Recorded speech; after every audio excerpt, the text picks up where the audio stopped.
असली मसाले सच सच MDH। Good afternoon, नमस्कार, बहुत बहुत स्वागत है। मैं हूं अमित सिंह, आप देख रहे हैं afternoon prime time India news पर मेरे साथ। और बड़ी खबर पीओके से है। जी हां, पीओके में पाकिस्तान के खिलाफ अब प्रदर्शनों की धार तेज हो चली है। मुजफ्फराबाद की ओर बड़े प्रदर्शनकारी लगातार गुस्से में हैं, सरकार के खिलाफ वो नारेबाजी कर रहे हैं। शहबाज सरकार ने सुरक्षा व्यवस्था बढ़ा दी है। प्रदर्शनकारियों और प्रशासन में इस वक्त भीषण तनाव देखने को मिल रहा है। हालात पर सुरक्षा एजेंसियों की नजरें बनी हुई हैं। जी हां, आज 15 तारीख है, 15 जुलाई, जब अल्टीमेटम ज्वाइंट अवामी एक्शन कमेटी ने दिया था कि 15 जुलाई तक अगर पीओके के बाशिंदों की बातें, उनकी शर्तें नहीं मानी गई तो एक बड़ा आंदोलन होगा। इस आंदोलन को एक बड़ा रुख अख्तियार करना होगा, जिसमें पीओके में जो विरोध की आवाजें हैं वो और तेज अब हो गई हैं। जी हां, मुजफ्फराबाद में प्रस्तावित मार्च और प्रदर्शन को लेकर शहबाज सरकार की मुश्किलें और बढ़ गई हैं। स्थानीय संगठनों की ओर से उठाई जा रही मांगों और विरोध के प्रदर्शनों के बीच प्रशासन ने सुरक्षा इंतजाम और कड़े कर दिए। प्रदर्शनकारियों का आरोप है कि उनकी आवाज को दबाने की कोशिश की जा रही है, जबकि सरकार की ओर से कानून व्यवस्था बनाए रखने की बात कही जा रही है। पीओके में बढ़ती राजनीतिक हलचल ने पाकिस्तान सरकार और सुरक्षा एजेंसियों की चिंता बढ़ा दी है। फिलहाल इलाके के हालात पर लगातार नजर रखी जा रही है। तस्वीरें हम आपको दिखा रहे हैं। जब एक सिविलियन, ये तस्वीर जो आप देख रहे हैं, कल एक सिविलियन ने पाकिस्तानी पुलिस और रेंजर्स के खिलाफ हथियार उठा लिए थे। ये उसके घर पर रेड के लिए पहुंचे थे और उसके बाद उन पर यह बड़ा हमला हुआ है। जी हां, पाकिस्तान के कब्जे वाले कश्मीर की अगर बात करें तो आज का दिन बहुत बड़ा है वहां के लिए। पीओके में आज पाकिस्तानी सेना और आवाम के बीच आर पार की लड़ाई होती दिख रही है। रावलाकोट समेत कई इलाकों में हजारों प्रदर्शनकारी पीओके की राजधानी मुजफ्फराबाद की ओर बढ़ रहे हैं। दावा किया जा रहा है कि मुजफ्फराबाद पहुंचकर ये प्रदर्शनकारी विधानसभा के सामने आजादी का ऐलान कर सकते हैं। रावलाकोट से बीती रात सामने आई वीडियो में हजारों लोगों की भीड़ दिखाई दे रही है, जिसमें बड़ी संख्या में महिलाएं और बच्चे भी शामिल हैं। ये मार्च ऐसे वक्त हो रहा है जब सिर्फ एक दिन पहले पाकिस्तानी सुरक्षा बलों द्वारा प्रदर्शनकारियों पर गोलीबारी किए जाने का दावा किया गया। स्थानीय रिपोर्ट्स के मुताबिक इस कार्रवाई में कम से कम 8 लोगों की मौत हुई है और दर्जनों लोग जख्मी हुए हैं। कुल मौतों का संख्या 100 को पार कर चुकी है। इन दावों की स्वतंत्र पुष्टि भी नहीं हुई है। अब सबकी नजर इस बात पर है कि पाकिस्तान के सेना प्रमुख आसिम मुनीर इस मार्च को रोकने के लिए क्या कदम उठाते हैं। तस्वीरें हम आपको दिखा रहे हैं। सेना और पुलिस की डिप्लॉयमेंट बढ़ा दी गई है और आने वाले वक्त में ऐसा लग रहा है कि अब जो वक्त वहां पर पीओके में चल रहा है वो खतरनाक होगा। जी हां, कल की बात करें तो कल रावलाकोट बस स्टैंड पर हजारों प्रदर्शनकारी जमा हुए थे और दावा किया गया कि शुरुआत में सुरक्षा बलों ने आंसू गैस के गोले दागे और जब हालात बिगड़ते दिखाई दिए तो कथित तौर पर गोलीबारी की गई। इस गोलीबारी में बच्चे, महिलाओं, बुजुर्गों सब पर गोलियां चली हैं। 8 लोग मारे गए हैं। बच्चे आंसू गैस के बीच जान बचाकर भागते दिखाई दिए, जबकि जख्मी लोगों को उनके साथ ही सुरक्षित स्थानों पर पहुंचाते नजर आ रहे थे। इस तरह की कार्रवाई के दावे सुधानोटी इलाके में भी सामने आए हैं। स्थानीय रिपोर्ट्स ये बता रही हैं कि रावलाकोट, मुजफ्फराबाद, बागकोटली, मीरपुर, हटियावाला और सुधानोटी समेत कई जिलों में एक साथ सुरक्षा अभियान चलाया गया है ताकि जो प्रदर्शनकारी हैं मुजफ्फराबाद की ओर न बढ़ सके। यह भी दावा किया जा रहा है कि कई इलाकों में इंटरनेट सेवाएं बंद कर दी गई हैं, पानी बिजली भी काट दी गई है और जो प्रमुख सड़कें हैं यातायात की, जी हाँ, उसको भी रोक दिया गया है और कर्फ्यू जैसी स्थितियां वहां पर हैं, कर्फ्यू इंपोज कर दिया गया। हालांकि इन दावों की अभी स्वतंत्र पुष्टि नहीं हो रही है, लेकिन जो तस्वीरें हैं, जो हालत हाजरा है, जो अपडेट वहां से मिल रहा है, वो ये बता रहा है कि पीओके में स्थितियां अभी ठीक नहीं है। जी हां, पीओके में आंदोलन का नेतृत्व करे ज्वाइंट अवामी एक्शन कमेटी यानी जैक को पाकिस्तान सरकार ने आतंकवादी संगठन घोषित करार दिया है। संगठन के प्रमुख शौकत नवाज मीर समेत 600 से ज्यादा कार्यकर्ताओं की गिरफ्तारी का दावा किया जा रहा है। यह आंदोलन शुरुआत में महंगाई, बिजली, गेहूं की बढ़ती कीमतों और बुनियादी सुविधाओं की कमी के खिलाफ शुरू हुआ था, लेकिन अब यह पाकिस्तान के शासन के विरोध में बड़े जन आंदोलन का रूप लेता दिखाई दे रहा है। रावलाकोट के ईदगाह मैदान में आयोजित एक रैली में ज्वाइंट अवामी एक्शन कमेटी के नेता सरदार अमान खान ने पाकिस्तान के आधिकारिक रुख को खुली चुनौती देते हुए कहा कि पीओके पाकिस्तान का हिस्सा नहीं है। उन्होंने यह भी कहा कि यह क्षेत्र न तो आजाद है और न ही विवादित है, बल्कि उनके इस बयान के बाद रैली में मौजूद लोगों ने तालियों और नारों के साथ उनका समर्थन जताया। हालांकि यह बयान आंदोलन के नेताओं का दावा है कि पाकिस्तान सरकार इस रुख को स्वीकार नहीं कर रही है। आपको याद होगा, 1.25 महीने से ज्यादा हो चुके हैं। जरा प्रतिक्रियाएं सुन लीजिए।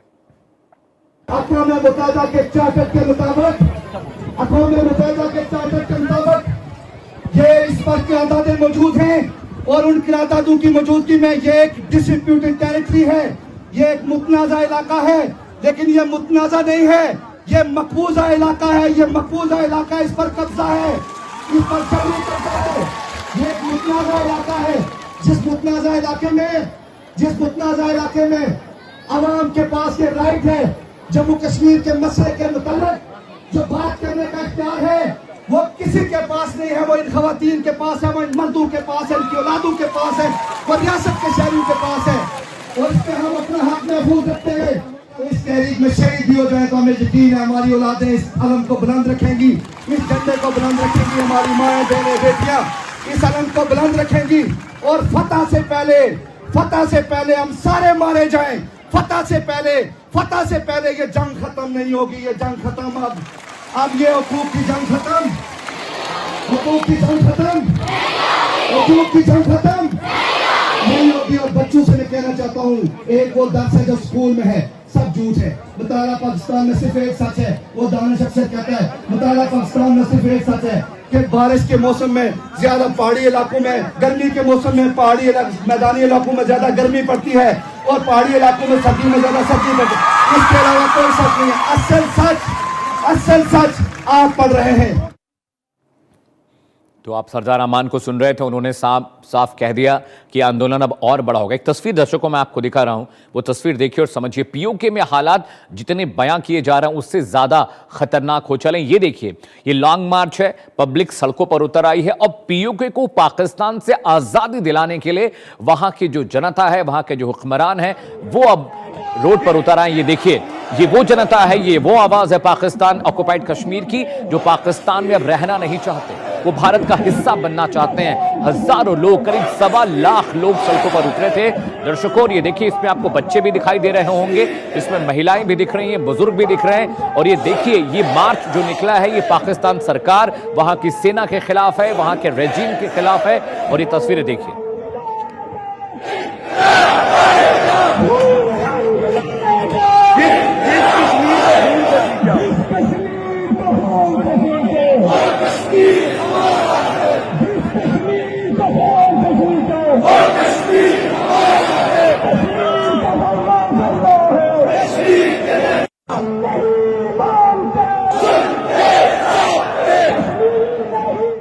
जी आप जरा आपको एक तस्वीरें दिखाने जा रहे हैं। ये फायरिंग की तस्वीरें हैं, गोली चलने की तस्वीरें हैं। अब जरा ये तस्वीरें देखिए। देखिए, मैं आपको पहले ये ब्रीफ करता हूं। आप जो सफेद कुर्ते में आपको शख्स दिखाई दे रहा है, ये उसका घर है। काली वर्दी में जो लोग दिख रहे हैं वो पाकिस्तानी रेंजर्स हैं और पुलिस के लोग हैं। इन्होंने उस शख्स के घर पर रेड डाली थी, जिसके बाद उस घर के जो लोग थे, जो पुरुष थे, उन्होंने पुलिस पर हमला किया, पुलिस से लड़ाई की, उन्होंने खुद बंदूकें उठा ली हैं। पाकिस्तान सरकार और पुलिस की जाती अब उनसे बर्दाश्त नहीं हो रही है। आपको देखिए, कुछ महिलाएं भी वहां खड़ी दिखाई देंगी जो घर से बाहर निकली हैं। और एक सफेद कुर्ते में जो शख्स आपको दिखाई दे रहा है, उसने बंदूक उठाई है पाकिस्तानी सेना के खिलाफ। हाँ देखिए, ये वो शख्स है, जरा सुनिए।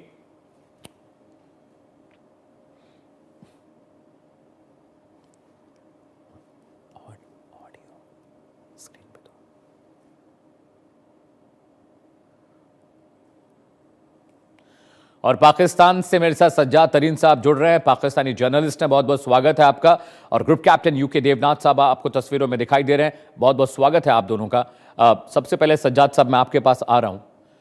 लगातार हम पाकिस्तान पीओके को लेकर डिबेट करते हैं और जो भी गेस्ट हमारे साथ जुड़ते हैं, एनालिस्ट जुड़ते हैं, वो कहते हैं जी पॉलिटिकल वेंडेटा चल रहा है पीओके में। वहाँ पे हालात बिल्कुल ठीक है, सरकार ने पब्लिक की मांगें मान ली हैं, उन्हें सस्ता राशन मिल रहा है, बिजली पानी मिल रही है, इंटरनेट मिल रहा है, अस्पतालों में दवाइयाँ मिल रही हैं। लेकिन ये तस्वीरें बताती हैं कि पीओके में कुछ भी ठीक नहीं है। सज्जाद साहब, नहीं देखें, मैं आपको बताऊं, बात यह है कि लोगों को एक घर में अगर 5 लोग रहते हैं तो उनको भी आपस में गिला होता है, लोगों को अपने बाप से भी गिला होता है, लोगों को अपने अजीजों से भी गिला होता है। जहां लोग रहते हैं वहां उनको शिकायत तो होती हैं। हर बंदे की हर मांग पूरी नहीं हो सकती। कुछ मांगे होती हैं जो आपकी पूरी की जाती हैं, कुछ मांगे ऐसी होती हैं जो पूरी नहीं की जा सकती। ये तो है इसका पॉलिटिकल एंगल। अब दूसरा एंगल इसका ये है कि इसमें बहुत ज्यादा लोग जो हैं, जो हमने पकड़ भी लिए हैं, वो बुनियादी तौर पर इंडिया के तैयार करदा लोग हैं। इंडिया उनको तैयार करके भेज रहा है और गन्ने जो पकड़ी गई हैं वो इंडिया की पकड़ी गई हैं, और वहां करेंसी पकड़ी गई है वो इंडिया की पकड़ी गई है, उनके घरों से करेंसी पकड़ी गई है वो भी इंडिया की पकड़ी गई है।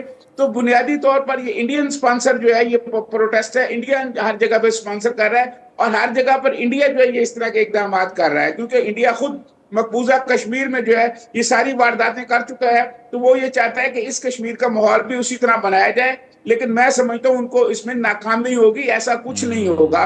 शिकायत तो हर जगह पे होती हैं, लोगों को कुछ मांगे पूरी हो जाती हैं, कुछ मांगे पूरी नहीं होती। फिर आप लोगों को गोली मार देते कोई मोमेंट नहीं हैं, जो लोग अपनी मांगे मनवाते हैं आप उनको गोली मार देते हैं, बच्चों पर गोलियां चलवाते ऐसी हैं, ऐसी बुजुर्गों बात पर नहीं गोलियां है कि चलवाते किसी को हैं गोली मारनी और ये है। एजेंडा सेटिंग करते हैं कि कैश मिला है इंडियन रुपी। सबूत आपके पास है? मैं तो आपको 50,000 सबूत दिखा रहा हूं कि पब्लिक सड़कों पर उतर आई है। मैं तो आपको तस्वीर दिखा रहा हूं, आपको तो बयान मैंने सुना दिए कि किस तरह से पाकिस्तानी पुलिस लोगों पर ज्यादती कर रही है। ये जो फर्जी एजेंडा सेटिंग होती है सज्जाद साहब कि कैश मिला है, इंडियन रुपी मिला, कोई सबूत है? एक तस्वीर जरा दिखाइएगा मुझे आप। Do you have any proof कि वहां पर इंडियन करेंसी मिली है? आपसे संभल नहीं रहा है पीओके और आप उसका ठीकरा भारत पर फोड़ रहे हैं। सज्जाद भाई साथ रहिएगा, ग्रुप कैप्टन यूके देवनाथ के पास जा रहा हूं। सर ये देखिए, अपना मामला संभल नहीं रहा है। एक घर में 5 बेटे हैं तो 5 की पट्टी नहीं। अगर इतना गिला शिकवा है कि आप गोली मार दे रहे लोगों को, इतना गिला शिकवा है कि राशन बंद कर दिया, बिजली बंद कर दी, पानी बंद कर दिया, इतना गिला शिकवा है कि औरतों का रेप कर रहे हैं। पीओके से एक एक्टिविस्ट जुड़े थे मेरे साथ, मुस्तकिल साहब, उन्होंने कहा कि पाकिस्तानी रेंजर्स वहां पर घरों में घुसकर महिलाओं का रेप कर रहे हैं, उनके साथ बलात्कार कर रहे हैं। ये लाखों की भीड़ जो सड़कों पर उतर आई है, ये सिर्फ एक पॉलिटिकल वेंडेटा नहीं। सज्जाद साहब, group captain U K Devnath sir, आता हूं सज्जाद भाई। पहले तो सज्जाद भाई को ये बताना चाहता हूं कि शायद इनको अपना डेटा ठीक रखना चाहिए। राइट। मैं खुद थोड़ा बहुत इंटेलिजेंस से जुड़ा हुआ था। 1 सेकंड के लिए अगर मान भी ले सज्जाद भाई का ये दावा कि वहां से इंडियन पैसे मिले, सज्जाद भाई हम क्यों पाकिस्तान में इंडियन रुपी देने जाएंगे? अगर मैं सपोज देना भी चाहता हूं उनको पाकिस्तानी रुपया दूंगा ना। अगर मैं, आप जैसे बोल रहे हैं पीओके के एक अवाम को, एक पीओके के एक शख्स को अगर मैं हिंदुस्तानी रुपया दूंगा तो वो क्या करेगा? कहीं खर्च कर सकता है पीओके के अंदर? नहीं। कहां चेंज करने जाएगा? अगर मुझे देना भी होगा तो मैं उसको पाकिस्तानी रुपया दूंगा ना। आपने कहा कि वहां हिंदुस्तान की बंदूकें पकड़ी गई, मेरे को ताज्जुब है, पाकिस्तान के अंदर क्या बंदूकों की कमी है? खैबर पख्तूनख्वा, बलूचिस्तान, पीओके, सब जगह पर आप कहीं पे भी जाइए 21,000 22,000 रुपए में आपको एक AK-47 मिल जाती है। राइट। भारत को हथियार देने की कोई जरूरत नहीं है, भारत को एम्यूनिशन देने की कोई जरूरत नहीं है, भारत ऐसा करना भी नहीं चाहता है। सबसे बड़ी वजह क्या है मैं बताता हूं। वजह ये है सज्जाद साहब कि आपके यहाँ पर एक एडमिनिस्ट्रेशन जो है वो कलेप्स हो गई है। हर चीज का जवाब आपको सिर्फ आर्मी की गोली और रेंजर्स के आंसू गैस में नजर आती है। कभी पीओके के अवाम के दिल में झांक कर देखिए, दिमाग में झांक के देखिए, प्यार मोहब्बत से बात कीजिए। बहुत ही जिंदा दिल होते हैं पीओके के लोग। मैं आपको एग्जांपल देना चाहता हूं भारत के कश्मीर का। भारत के कश्मीर के आप दूर दराज के गांव में चले जाइए, आपको बड़ा ताज्जुब होगा कि दूर दराज के गांव में हमने सब जगह स्कूल खोल दिए हैं, अस्पताल खोल दिए हैं, सड़कें बना दी हैं, मोबाइल टावर लगा दिए हैं, सब जगह स्मॉल स्केल इंडस्ट्री को बढ़ावा दे रहे हैं। और एक और चीज, भारत के कश्मीर में आप देखेंगे हिंदुस्तान से पानी सस्ता है। भारत के कश्मीर में हिंदुस्तान के मुकाबले बिजली सस्ती है। भारत के कश्मीर में हिंदुस्तान के मुकाबले चावल और आटा ज्यादा सस्ता है, क्योंकि हम उनके जज्बे को समझते हैं। तो आप भी, मेरी दरख्वास्त है, अगर आप चाहते हो कि ये मामला आउट ऑफ कंट्रोल ना चला जाए, इनके साथ मिलकर बात कीजिए। मैं खूब श्योर हूं कि वो ऐसी कोई चीज नहीं मांग रहे होंगे जो कि पाकिस्तान के दूसरी अवाम को नहीं मिलती। आप जो सुविधाएं लाहौर के लोगों को दे रहे हैं, इस्लामाबाद के लोगों को दे रहे हैं, कराची के लोगों को दे रहे हैं, इससे ज्यादा तो कुछ नहीं मांग रहे ना पीओके के लोग। आप मिलके बातचीत कीजिए। अब ये लॉन्ग मार्च है, लॉन्ग मार्च में हुजूम आ क्यों रहा है? क्योंकि रास्ते में कोई बात करने के लिए तैयार नहीं है। आपकी एडमिनिस्ट्रेशन का पूरा ध्यान जा रहा है कि रेंजर भेज दो, आर्मी भेज दो, सड़कों पर ब्लॉकेज लगा दो, सड़कों पर तारे बिठा दो, फायरिंग पोस्ट खोल दो, आंसू गैस के गोले फायर कर दो। तो ऐसे करने से कुछ नहीं होगा, कुछ नहीं होगा। आप प्यार मोहब्बत से बात कीजिए, देखिए पीओके के लोग प्यार मोहब्बत से ही जवाब देंगे। जी सज्जाद भाई जवाब दीजिए। देखें, मैं आपको अर्ज करूं, ये जो मन गढ़ंत कहानी मेरे भाई ने सुनाई है ना, ये बात नहीं है। हमारी बातचीत भी उनसे चल रही है, हमारे मामलात भी उनसे चल रहे हैं। मौलाना फजलुर रहमान साहब ने आज ही एक स्टेटमेंट दी है, उनसे बातचीत कर रहे हैं वो। देखिए, बातचीत भी होती रहती है, मामलात भी आगे चलते रहते हैं, लेकिन कुछ लोग ऐसे हैं जो इंडिया की जानिब से तैयार करदा लोग हैं, जो ये नहीं चाहते कि ये मामलात आगे बढ़े, ये मुज़ाकरात आगे बढ़े। कश्मीर एक्शन कमेटी से बातचीत भी हो रही है, पहले भी बातचीत हुई थी, पहले भी एक दफा इन्होंने प्रोटेस्ट किया था, जिसपे हमने आटा सस्ता किया। पाकिस्तान से सस्ता आटा कश्मीर में मिल रहा है, पाकिस्तान से सस्ती बिजली कश्मीर में मिल रही है, हर जगह पे मोबाइल टावर्स मौजूद हैं। हमारे यहाँ आजाद कश्मीर में तमाम सहूलतें हैं। और यहाँ पर आए थे गनी लॉन साहब, जब आए थे तो गनी लॉन साहब से मैंने ये पूछा, तो गनी लॉन साहब ने, मैंने उनका खुद एक इंटरव्यू किया था, पाकिस्तान में आए थे, तो गनी लॉन साहब ने मुझे कहा था कि यहाँ जिस किस्म की मजहबी आजादी हैं वो हमारी तरफ मजहबी आजादी नहीं है, जिस किस्म की सहूलियत यहाँ है वहां पर नहीं है। ये तो गनी लॉन साहब खुद एतराफ करके गए हैं, और वो रिकॉर्ड पर इंटरव्यू उनका आज भी मौजूद है। बात यह है कि ये चंद नौजवान हैं जिनको कोई गलत किस्म की उनको सरपरस्ती की जा रही है हमारे पड़ोसी मुल्क से, और उनको ये कहा जा रहा है कि आप लड़ जाएं इनसे, ये हर चीज उनको फराहम की जा रही है। मैं ये समझता हूँ कि आने वाले चंद दिनों में आप देखिएगा, हम किसी दिन अगले चंद दिनों में एक नया प्रोग्राम जब आप कर रहे होंगे तो ये सारी चीजें सेटल हो जाएंगी। ये कोई ऐसी बात नहीं है कि चीजें सेटल ना हो सकें। सज्जाद साहब, मैं उम्मीद करता हूं कि आप सेटल कर लें, क्योंकि बहुत सारे लोग मारे गए हैं। मैं उम्मीद करता हूं कि आपकी बात सच निकले, क्योंकि अगर ये बात सच नहीं निकली तो पीओके आपके हाथ से जा रहा है। फजलुर रहमान का आपने जिक्र किया, फजलुर रहमान क्या भारत के हैं? उन्होंने औकात बताई मुनीर को, उन्होंने कहा कि अगर तुम्हें राजनीति करनी है तो वर्दी उतार के आओ, ये टीन और ये बिल्ले लगाकर राजनीति मत करो। फजलुर रहमान ने यह भी कहा कि तुम्हारी वजह से बलूचिस्तान हमारे हाथ से चला गया, तुम देश को कंट्रोल नहीं कर पा रहे हो, पीओके को कंट्रोल नहीं कर पा रहे हो, खैबर पख्तूनख्वा तुम्हारे जद से बाहर जा रहा है, अफगानिस्तान के साथ तहरीके तालिबान के साथ जंग में पाकिस्तानी सेना पिछड़ रही है। ये एक ऐसे शख्स ने कहा है जिसका पाकिस्तान की सियासत में, वहां के रेजिम में बहुत मजबूत हाथ है।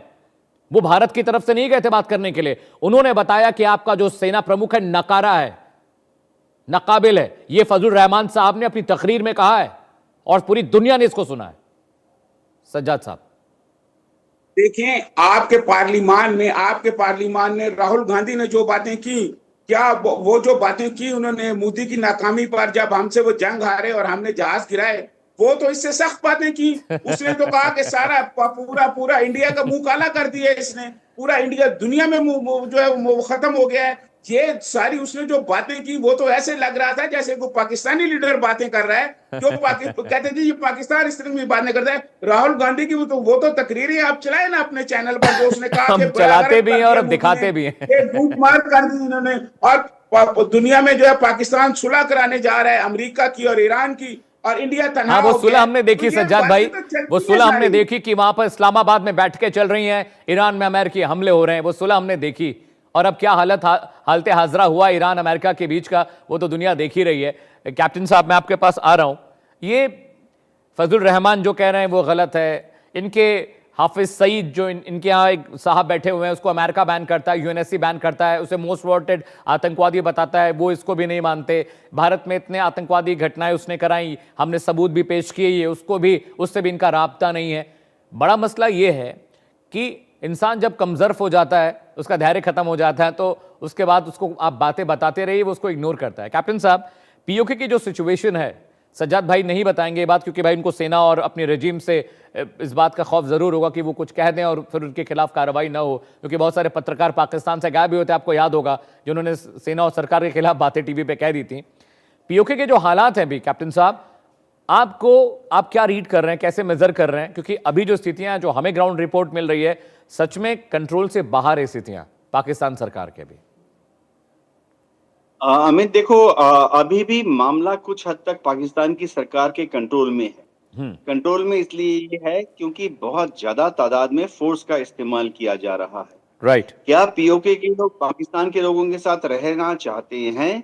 जाहिर बात है वो पाकिस्तान के लोगों के साथ रहना चाहेंगे अगर उन्हें इज्जत बख्शी जाएगी, उन्हें बरादरी का दर्जा दिया जाएगा, उनको दोयम दर्जे का नागरिक ना समझा जाए। सबसे बड़ी बात है कि पीओके के लोग अगर कुछ भी छोटी बड़ी मांग कर रहे हैं तो उसे जहां तक पॉसिबल है एडमिनिस्ट्रेटिवली मान लिया जाए। अभी देखो, ये जो पूरी मामला है, इसका शुरुआत तो एक ही एजेंडा से हुआ था ना, कि इनकी असेंबली में जो 12 सीटें रखी गई हैं पीओके से बाहर रहने वाले पीओके के लोगों के लिए। लोग 60 साल पहले, 40 साल पहले चले गए पीओके के बाहर, जाके कराची में सेटल हो गए, लाहौर में सेटल हो गए। उन